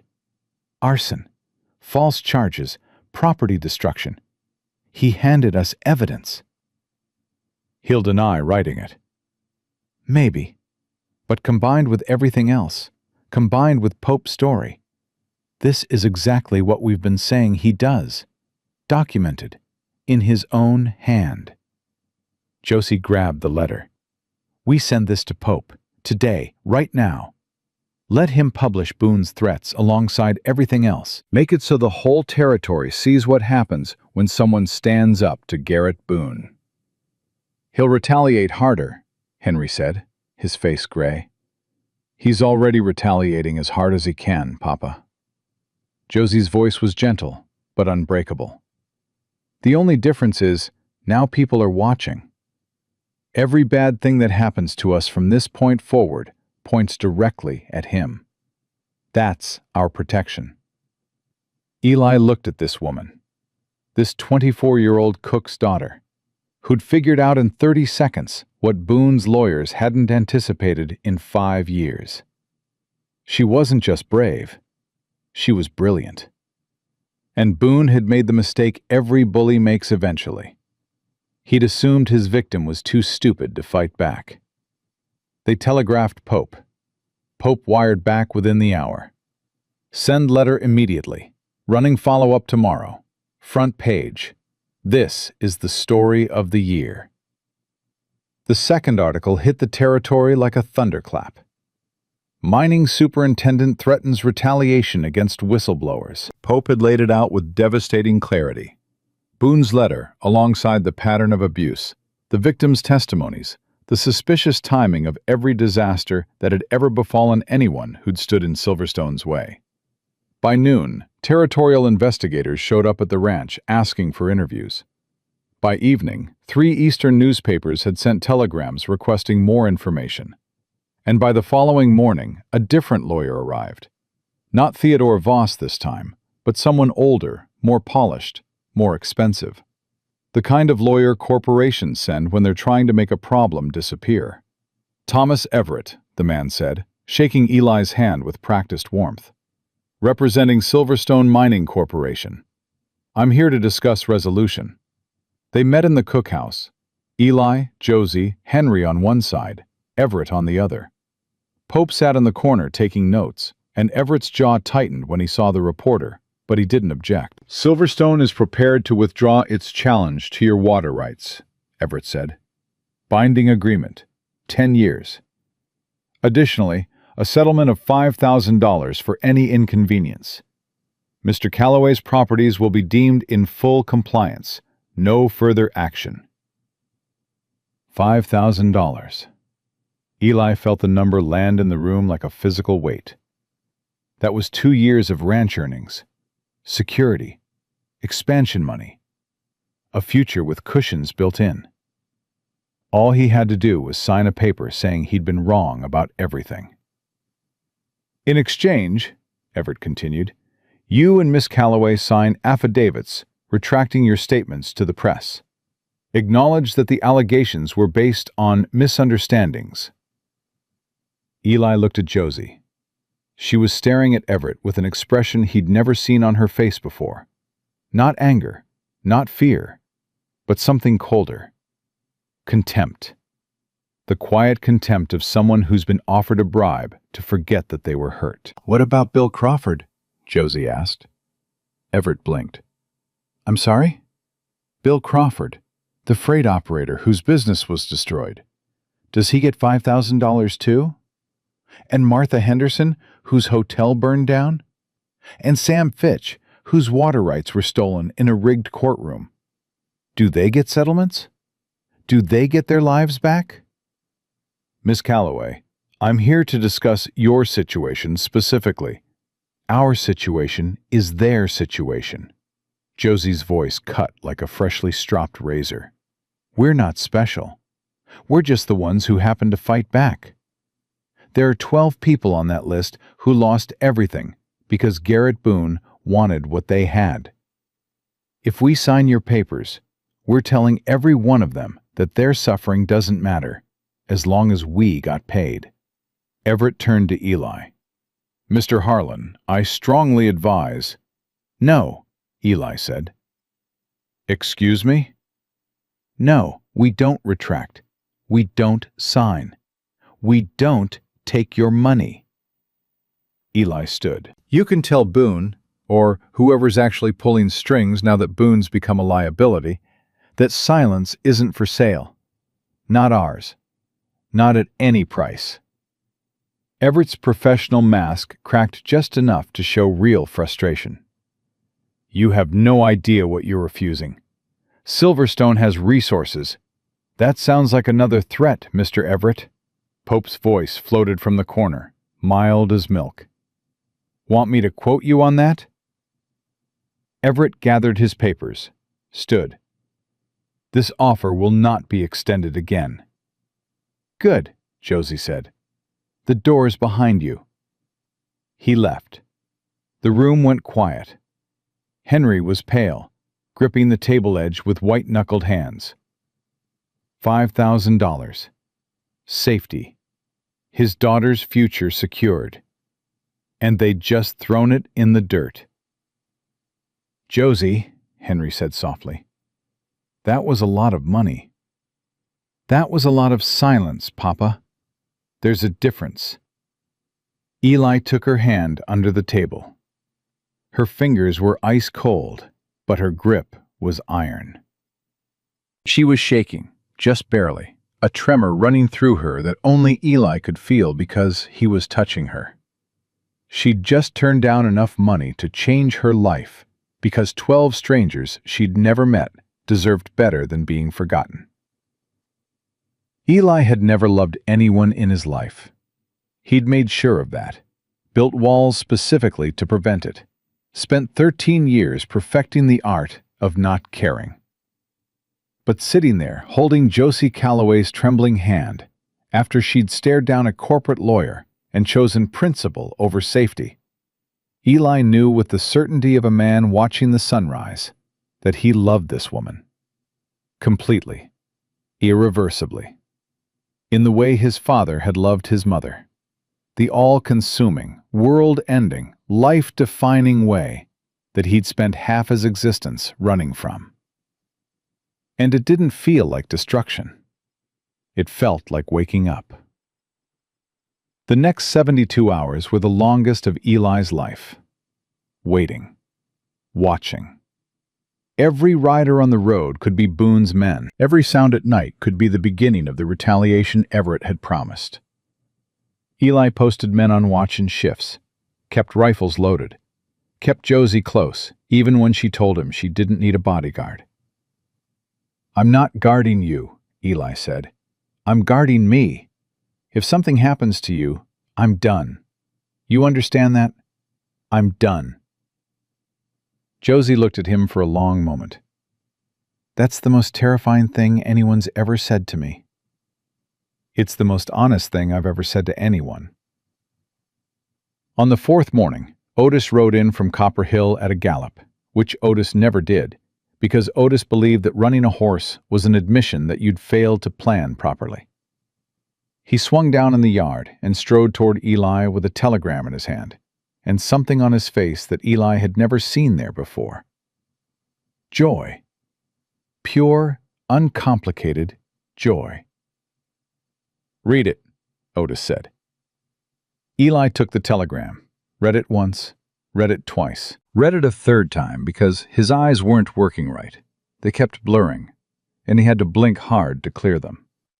Silverstone Mining Corporation had officially removed Garrett Boone from his position as Territorial Superintendent, pending internal investigation. The Board of Directors, facing mounting negative publicity and the threat of territorial investigation, had decided to sacrifice Boone to save the company. They'd released a statement claiming Boone had been operating without proper oversight, and that any questionable tactics were his personal decisions rather than corporate policy. They'd thrown him to the wolves. Josie read the telegram over Eli's shoulder. Her hand came up to cover her mouth. "Is it real?" "It's real," Otis said. "Pope confirmed it through 3 different sources. Boone's been cut loose. No more corporate lawyers, no more company money backing his threats. He's just a man now. A rich man, still dangerous, but a man without an army." "Papa," Josie turned to Henry, who was standing in the cookhouse doorway. "Papa, it's over. He's been removed." Henry read the telegram with hands that wouldn't stop shaking. When he finished, he sat down on the cookhouse steps and cried. Not quietly, not with dignity. He cried the way a man cries when a weight he's been carrying for years is suddenly lifted, and his body doesn't know what to do with the absence of it. Josie sat beside him and held him while he wept. Eli stood a few feet away, giving them space, feeling his own eyes burn in a way he hadn't allowed since he was 14 years old, kneeling in mud beside a river. "Boss." Otis stood next to him, voice low. "There's more. Pope says the territorial investigation has already turned up evidence of multiple violations. Criminal charges likely against several Silverstone employees. And Boone—" Otis paused. "Boone left the territory yesterday, heading east. Running." Running. Garrett Boone, who'd terrorized an entire territory, who'd destroyed businesses and lives and futures without breaking a sweat, who'd looked Josie in the eye and told her she belonged to him. Garrett Boone was running. Eli let that sink in. Let it settle. Let himself feel, for the first time in longer than he could remember, the sensation of a fight being over. Not just paused, not just delayed. Over. "Oat," Eli said. "Yeah, boss?" "I'm going to go do something now that I need you to never mention to anyone." Otis raised an eyebrow. Eli walked over to Josie and Henry, sat down on the steps beside them, put his arm around Josie's shoulders, and let 2 tears fall. Just 2. Small ones. Over before they started. But Josie saw them, reached up and caught one with her thumb, looked at him with those amber eyes that had seen through him from the first second they'd met. "Elijah Harlan," she whispered. "Are you crying?" "No." "Looks like crying." "It's dust." "There's no dust. You're on wooden steps." "Then it's allergies." Josie laughed, really laughed, the kind that comes from somewhere deep and means the world isn't ending after all. And she leaned into him and pressed her face against his neck and laughed until she cried and cried until she laughed. And Eli held her through all of it. This woman who'd walked into his cookhouse and burned his fortress to the ground and built something better in its place. Henry wiped his face and looked at the two of them with an expression that mixed exhaustion and relief and the dawning realization that his daughter had fallen in love with a cowboy who didn't know how to hang curtains. "Mr. Harlan," Henry said. "Sir, you turned down $5,000 for my daughter." "I turned down $5,000 for what was right. Your daughter was a bonus." Henry stared at him. Then he laughed, a rusty, creaking sound, like a door opening that had been shut too long. "I think I like you." "Don't push it," Eli said. But he was almost smiling, and Josie was still pressed against his side, and the telegram was still in his hand, and somewhere east of here, Garrett Boone was running from the wreckage of his own cruelty. Tommy Dawson appeared in the yard, saw the 3 of them sitting on the cookhouse steps, saw Josie's tear-streaked face and Eli's arm around her, and Henry's rusty smile.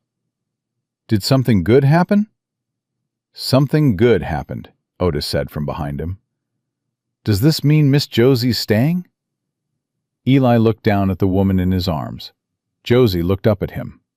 And in the space between their faces, close enough to share breath, a question passed that didn't need words, and an answer came back that didn't need them either. "Yeah, Tommy," Eli said. "She's staying." Tommy whooped loud enough to spook the horses. The crew came running from every direction, and within 5 minutes, the whole story was out, and 8 cowboys were celebrating in the yard like they'd won a war. Which, in a way, they had. Otis stood apart from the celebration, watching with that quiet satisfaction of a man who'd seen the outcome before anyone else. Eli caught his eye across the yard. "Don't say it, Ot." "Say what, boss?" "Whatever you're thinking." Otis grinned. I was just thinking, it's a fine day for curtains." Eli shook his head. But he was smiling, really smiling. The kind of smile that changes a face, because it comes from a place that hasn't been used in so long it almost forgot how. And sitting on those cookhouse steps, with Josie's hand in his, and his crew celebrating around him, and the sun warming the land he'd bled for, Eli Harlan felt something he hadn't felt since he was 11 years old, sitting in his mother's kitchen, with yellow curtains catching the light. He felt home. 3 weeks after Garrett Boone fled Montana Territory, Eli Harlan did something he'd never done in his entire adult life. He walked into the general store in Copper Hill and bought curtains. Yellow ones. The woman behind the counter, Mrs. Pemberton, looked at him like he'd asked for a live alligator. "Curtains," she repeated. "Yellow ones," Eli said again. "For windows." "I know what curtains are for, Mr. Harlan. I'm just surprised you do." Eli paid and left before she could ask questions he wasn't ready to answer. He rode home with the curtains rolled up in his saddlebag, feeling ridiculous and terrified and alive in a way that made his hands shake on the reins. Josie was in the cookhouse when he got back. She was always in the cookhouse. It was her kingdom, her territory, the place where she'd built something out of flour and fire and sheer stubborn will. Eli walked past the window and she looked up, saw the fabric under his arm, and went very still. He didn't stop. Didn't explain, just went into his house, their house eventually, if he could find the nerve to ask, and hung those curtains himself. It took him 40 minutes because he'd never hung curtains in his life, and he bent 3 nails and hit his thumb twice, and swore loud enough that Otis came over from the bunkhouse to make sure nobody was dying. "What in the name of—" Otis stopped in the doorway, looked at the curtains, looked at Eli, looked at the curtains again. "Not a word, Ot." "Wouldn't dream of it, boss." Otis's voice was steady, but his eyes were wet. He turned and walked away without saying anything else, and Eli loved him for it. When the curtains were hung, crooked, imperfect, absolutely the most beautiful things Eli had ever put on a wall, he stood back and looked at them. Yellow fabric and clean windows, catching the afternoon light, turning the room from a box into something his mother would have recognized. A home. Not yet, but the beginning of one. They're crooked. Eli turned. Josie stood in the doorway, arms crossed, studying the curtains with the same critical eye she used to assess undercooked biscuits. "I know they're crooked. The left one's about 2 inches lower than the right." "I know. And you've used horseshoe nails, which are going to rust." "Josie, they're perfect." Her voice cracked on the word.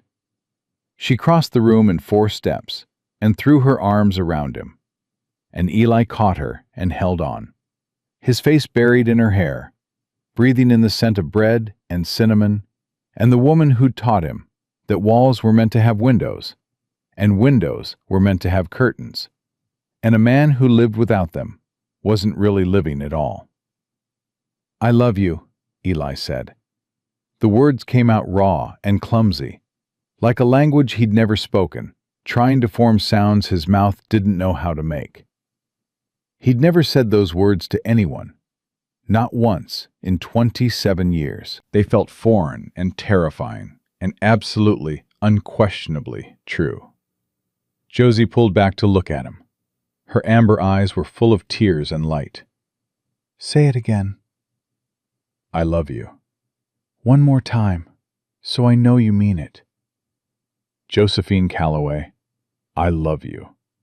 I have loved you since you handed me a bowl of stew and told me where you keep your shotgun. I will love you until they put me in the ground, and probably after that too, because I reckon even death can't fix what you've done to me." Josie laughed through her tears. "That's the worst declaration of love I've ever heard." "It's the only one I've got." "Then I'll take it." She kissed him, Not gentle, not careful. She kissed him like a woman who'd been waiting for a man to stop being afraid. And Eli kissed her back, like a man who'd finally figured out what he'd been afraid of losing and decided it was worth every risk he'd ever imagined. When they broke apart, breathless, foreheads touching, Eli said, "I need to talk to your father." I know. He's going to make this difficult. He's going to cry, Eli. My father cries at everything now. He cried when the territorial investigator told him his building was in compliance. He cried when Sally Patterson baked him a cake. He's going to absolutely fall apart. Great. Looking forward to it. Josie laughed again, and Eli decided right then that he would spend the rest of his life trying to make that sound happen as often as possible. He rode to Copper Hill the next morning, found Henry in the boarding house kitchen, the same kitchen where Eli had first tasted Josie's stew and felt his carefully constructed world start to come apart at the seams.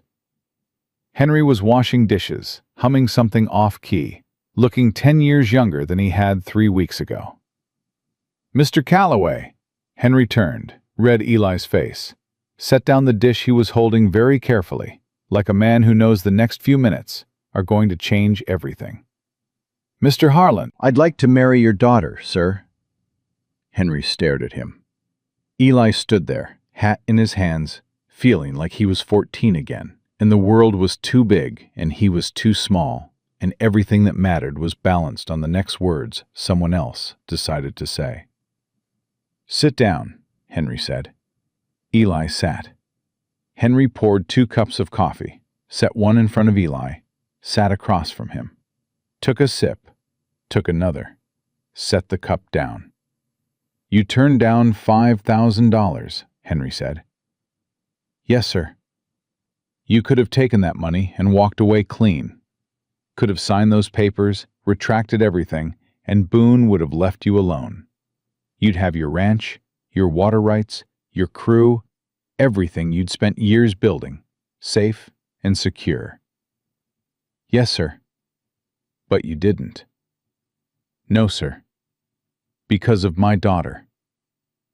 Eli thought about that. Thought about it honestly, the way Josie had taught him to be honest, stripping away the comfortable lies to get at the hard truth underneath. Partly, but also because of Bill Crawford and Martha Henderson and every other person on that list who deserved better than being forgotten. And because of you, sir. You were scared, and that's nothing to be ashamed of, because Boone was terrifying, and the system was rigged, and you were alone. But you still came to the ranch when Otis asked. You still wrote down every name and every date. You still fought, even when you were sure you'd lose. Henry's eyes had gone bright. Josie did the fighting. I just held her coat. Holding coats is fighting, Mr. Calloway. I've learned that recently. Henry was quiet for a long time. Long enough that Eli started to think he was going to say no, that he'd decide Eli wasn't good enough, wasn't stable enough, wasn't whole enough for a woman like Josie. And maybe he'd be right. Eli wasn't whole. He was cracked and scarred and held together with stubbornness and fear and the recent discovery that loving someone didn't have to destroy you. My wife, Henry said slowly, was the strongest person I ever knew. She ran this boarding house, raised our daughter, kept this whole family going while I fumbled around trying to figure out how to be useful. When she died, I thought I'd never meet anyone that strong again. He looked at Eli.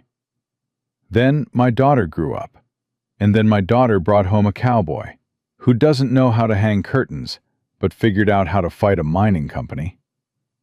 The curtains are crooked. I heard. Henry almost smiled. Mr. Harlan, my daughter doesn't need my permission to marry anyone. She's the most stubborn, independent, terrifyingly capable woman I've ever known. And if she wants to marry you, she'll marry you whether I approve or not. But since you're asking, he reached across the table and gripped Eli's hand. Yes, you have my blessing. Take care of her. I will. And let her take care of you. That's the part most men get wrong. They think love is about protecting. It's not. It's about letting someone in close enough to see the worst of you and trusting them to stay anyway. Eli's throat was tight. She's already seen the worst of me. And she's still here, Henry squeezed his hand. That ought to tell you something. Eli bought the ring in Copper Hill from a silversmith who worked out of a shop barely bigger than a closet. Simple gold band with a small amber stone set in the center, the color of Josie's eyes when the light hit them right. It cost him 2 months' wages, and he would have paid 10 times that without blinking.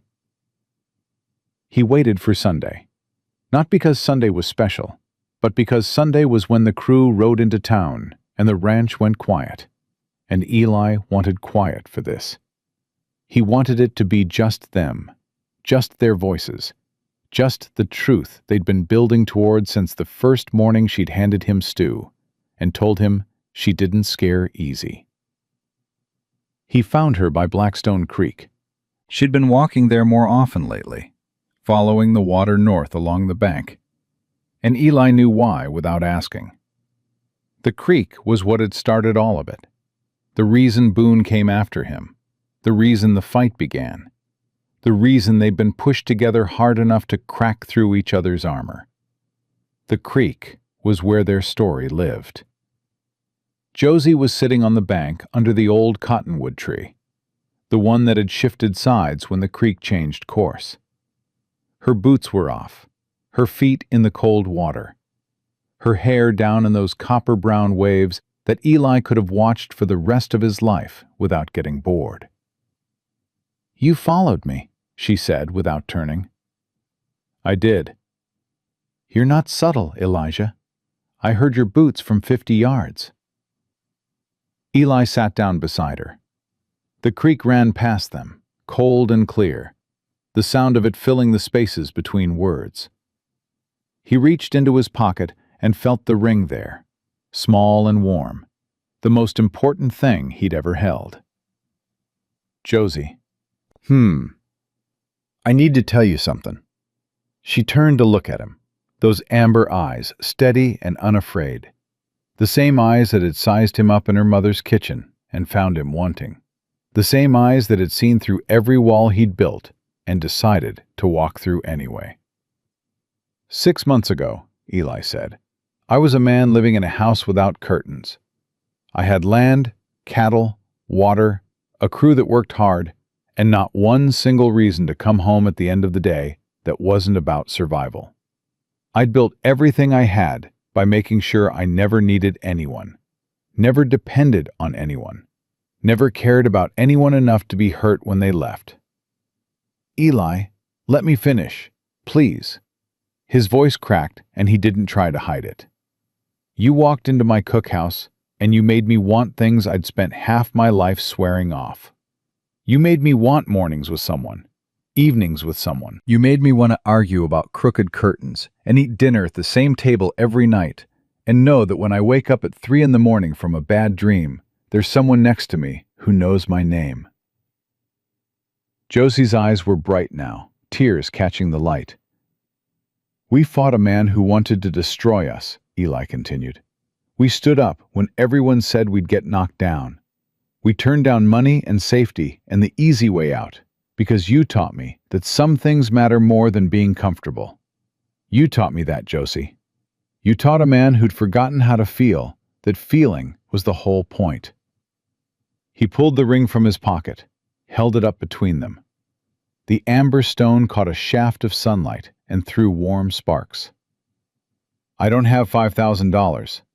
I've got 1,800 acres and a creek that doesn't stay where it's supposed to, and 8 cowboys who eat too much, and a house with crooked curtains. I've got scars and fears and a dead man's grief that I'm still learning how to put down. But I've got a heart that works again because you fixed it, and I want to give it to you, if you'll have it. Josie was crying. Not the quiet, dignified kind, the messy, real kind, with tears running down her cheeks and her nose going red and her breath hitching in a way that made her whole body shake. "Josephine Calloway, will you marry me?" "Yes." The word came out broken and beautiful and immediate.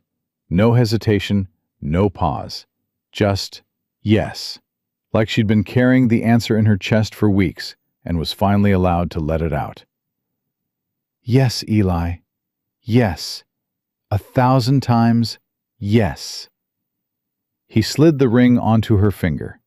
It fit perfectly, which seemed impossible, but also exactly right. Because nothing about Josie Calloway had ever been wrong for him. Not from the first second she'd turned around in that kitchen and looked at him like she could see everything he was trying to hide. She grabbed his face in both hands and kissed him hard. He tasted salt from her tears and sweetness underneath, and he held onto her like a man who'd finally found the shore after drowning for 13 years. "I love you," Josie said against his mouth. "I love you and your crooked curtains and your empty house that won't be empty anymore. I love your stubbornness and your fear, and the way you pretend you're not crying when you're absolutely crying." "I'm not crying." "Eli, your face is wet." "It's the creek." "We're 10 feet from the creek." "Spray." Josie laughed and cried at the same time and pulled him closer, and they sat there on the bank of Blackstone Creek, holding onto each other, while the water ran past them steady and sure, heading where it always headed, finding its own course, regardless of what the map said, or the lawyers argued, or the powerful men demanded. They were married 6 weeks later under an arbor that Tommy Dawson built, and Otis decorated with wildflowers he'd ridden 3 hours to find. Half of Copper Hill turned out, including Bill Crawford and Martha Henderson, and 4 other people from Henry's list, who'd come to see the couple that had broken Garrett Boone's grip on the territory. Henry walked Josie down the makeshift aisle. He was crying before they reached the second row, which Josie had predicted and Eli had been warned about. Otis stood as Eli's best man, wearing a clean shirt that Josie had pressed for him, and an expression of such deep, quiet joy that Eli had to look away to keep his composure. Marcus Pope came from Denver to cover it. His article ran the following week, with the headline Eli would frame and hang in the kitchen next to the crooked curtains. The rancher and the cook who took on a mining empire and won each other. Josie moved into the ranch house the day after the wedding. She brought plants and books and a set of kitchen towels embroidered with tiny flowers, and a cast-iron skillet that she said had been her mother's and was therefore not negotiable in terms of kitchen placement. Eli gave her every inch of space she wanted and found that his house, their house, transformed overnight from a place where he slept into a place where he lived. The crew adjusted without missing a beat. If anything, morale went from high to astronomical. Josie still cooked every meal, still ran the kitchen with that efficient grace that had captivated Eli from the first morning. But now she did it as the boss's wife, which gave her opinions on ranch operations a weight that she wielded with terrifying competence. "She's running this place," Hank Bishop told Eli one evening. "You know that, right?" "I know." "You okay with it?" "Hank, she runs it better than I do. I'm just smart enough to get out of the way." Otis's daughter Ruth came from Kansas that autumn. Josie had written to her, without telling Otis, and arranged the visit, paying for the stage ticket out of her own savings. When Ruth stepped off the stage in Copper Hill, 16 years old, and looking so much like her mother that Otis stopped breathing, the big man fell to his knees right there in the street and held his daughter and wept in a way that made every person watching understand that some distances are measured in years, not miles. Ruth stayed through winter, then through spring. Then she just stayed, taking a room at Henry's boarding house and helping Sally Patterson with the guests, and riding out to the ranch on weekends to eat Josie's cooking and listen to her father laugh in ways she'd never heard before. "You did that," Eli told Josie one night, lying in their bed in their house with their curtains glowing gold in the lamplight. Otis and Ruth, you brought them back together. I wrote a letter.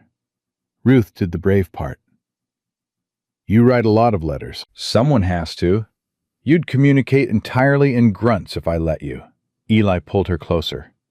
I love you. Grunt. That's not a grunt. Those are words. 3 words. Your entire emotional vocabulary. I've also learned please and thank you, and those biscuits are incredible. Progress. Josie nestled against him. Give it another 10 years, you might manage a full paragraph. Spring came early that year. The snow melted fast, feeding Blackstone Creek until it ran high and loud, and the grass came up green across 1,800 acres that felt different now. Not just land, not just property. Something more. Something that had people in it who mattered to each other, who'd fought for each other, who'd chosen to stay not because they had nowhere else to go, but because this was where they wanted to be. On a morning in late April, Eli stood on his porch with coffee in one hand and his other arm around Josie's waist. She was leaning against him, warm and real and present in a way that still made his chest ache with gratitude. Behind them, yellow curtains moved in the breeze through an open window. What are you thinking? Josie asked. That I almost missed this. All of it. Almost spent my whole life in an empty house because I was too scared to let someone in. But you didn't. Because you wouldn't let me. Eli kissed her temple. You walked into my cookhouse and refused to let me be alone. Stubborn woman. Someone had to be. You certainly weren't going to figure it out by yourself. Eli laughed. A real one. The kind that came from somewhere deep and warm and healed. Josie's hand moved to rest on her stomach, where the smallest change had started making itself known in the past few weeks. A tenderness, a fullness, a secret she'd been carrying until she was sure enough to share. Eli? Yeah? I have something to tell you.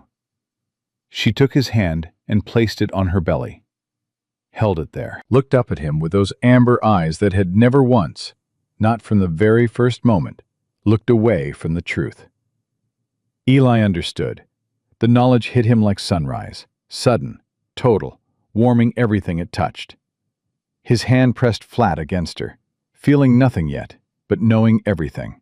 And something in his chest that had been cracked and mended and cracked again, finally sealed over. Not with walls this time, with something stronger. Are you scared? Josie asked, watching his face. Terrified. Good, she smiled. Terrified is how you do your best work. Eli looked out at his land, at the ranch they'd built together, at Otis checking fence lines in the distance, at Tommy Dawson chasing a barn cat across the yard, at the cookhouse where it had all started with a bowl of stew and a woman who wouldn't look away. He thought about his mother's yellow curtains. He thought about his father kneeling by a river. He thought about a 14-year-old boy who'd made a promise to never let anyone close enough to matter.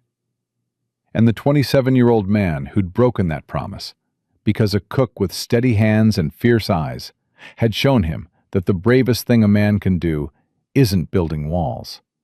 It's tearing them down. I want to build something that lasts, Eli said. Not just a ranch, not just a name. A family. Here, on this land. I want our kids to know what it means to fight for what matters, and to love people, even when it's terrifying. I want them to know that their father was a coward who learned to be brave because their mother wouldn't let him be anything less. You were never a coward, Eli. I was, but I'm not anymore. He pulled her close. You fixed that. I didn't fix you. Josie's voice was fierce and tender all at once. You were never broken. You were just locked. All I did was knock. Eli Harlan held his wife on the porch of the home they'd built together, with yellow curtains in the windows, and a child growing in her belly, and a crew of good men working land that mattered. And he understood something his father never had. Love wasn't a liability. Love wasn't the thing that destroyed you. Love was the only thing strong enough to save a man from himself. He'd spent 13 years building walls to keep the world out. It took one woman 6 months to show him that the world he was keeping out was the only one worth living in. And standing there with Josie's heartbeat against his chest, and the future stretching out before them, wide and bright and terrifying and beautiful, Eli Harlan knew the one thing he'd been too afraid to believe for most of his life. He was home. He was whole. And he was never going to be alone again.